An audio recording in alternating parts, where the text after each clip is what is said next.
Kung OFW ka na katulad ko, naghahanap ng magandang investment, ito na yung video para sa'yo. So mag-property condo review ulit tayo. Today, reviewin natin yung Urban Decas Ortigas. Ito yung pinakabagong building nila. Reviewin naman natin yung mga loob or yung mga unit nila. Last time, pinag-usapan natin yung mga processing. Ngayon naman yung mismong unit. Ito po yung mga unit natin. Kung nakikita nyo po, napaka-aliwalas. And then yung unang unit or yung sa gitna, yung po yung entrance. And then yung isa naman yung CR. Ito yung isang angle para makakita nyo ng maayos. So very nice. Ito naman yung mga kwarto. 2BR nga pala itong pinapakita ko. Then ito yung mga kabilang angle. Ito naman yung mga model unit pag may mga laman na para ma-example tayo. Kung nakikita nyo, maganda talaga siya at maliwalas. Ito naman po yung kitchen.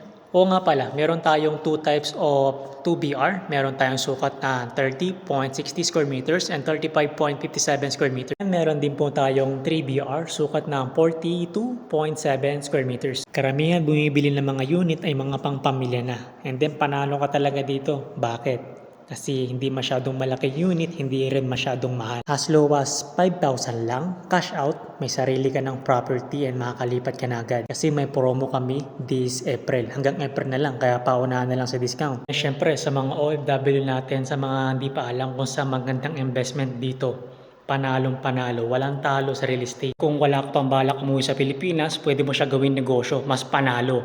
Pwede mo siya gawing Airbnb or rental. Imagine na sa abroad ka, pumapaldo. Meron ka pang passive income sa Airbnb o rental, and then over time, pag uwi mo, meron ka pang property. San ka pa? For more information about sa ating mga units or presyo, about details, just contact me or my TikTok or just DM me. So my name is again Arvin Latonero, OFW, personal trainer, fitness coach, and part-time real estate agent. So yun lang guys, thank you.